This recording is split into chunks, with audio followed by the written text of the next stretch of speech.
I like to think that we've learned a lot about nutrition a lot more in the last couple of decades. When you talk about doctors not being up to speed, is that still the case? It's still the case. They're about 200 years behind.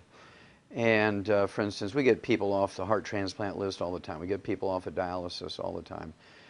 We regrow cartilage all the time. And of course, the medical system says, well, you can't regrow cartilage. You need joint replacement surgery. You can't regrow disc between the vertebrae. When you have back pain and you have peripheral neuropathies and as a result of degenerative disc disease, you must have back surgery.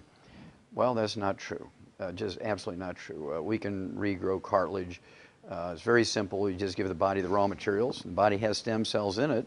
Just like you cut your skin, you don't need a skin transplant. When you cut your skin heals itself because of the innate stem cells that are in our tissues. Well, the same thing is true for cartilage and bone. You fracture your bone, you don't need to put in a pin in your bone. You fracture your bone, you immobilize it with a cast, and it will heal itself. And so the same principle is true for the hearts and the kidneys and so on. For instance, here's a good one. I love this one. When you have kidney failure, there's nothing wrong with your kidney. When you have kidney failure, there's nothing wrong with your kidney.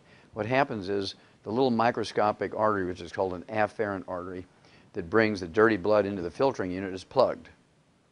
Two things happen here. Number one, the kidney can't work. It's kind of like a drain in your bathtub that's got hair and hay leaves and dirt and soap scum on it.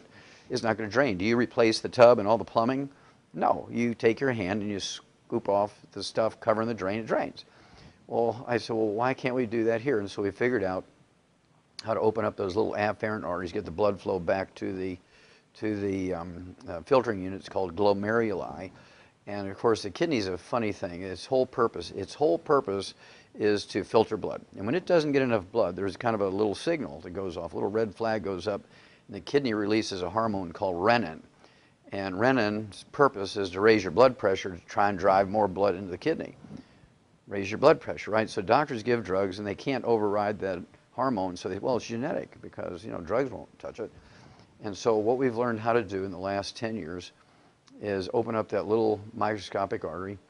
And we've been doing this for 10 years in humans. We've been doing it for probably 50 years in animals. And there was an article today in Nature magazine saying they've discovered this wondrous stuff now that they can actually help a heart in a heart attack by opening up these little microscopic arteries with a protein. I haven't read the article yet, but I'll bet it's the protein we've been working with for 25 years.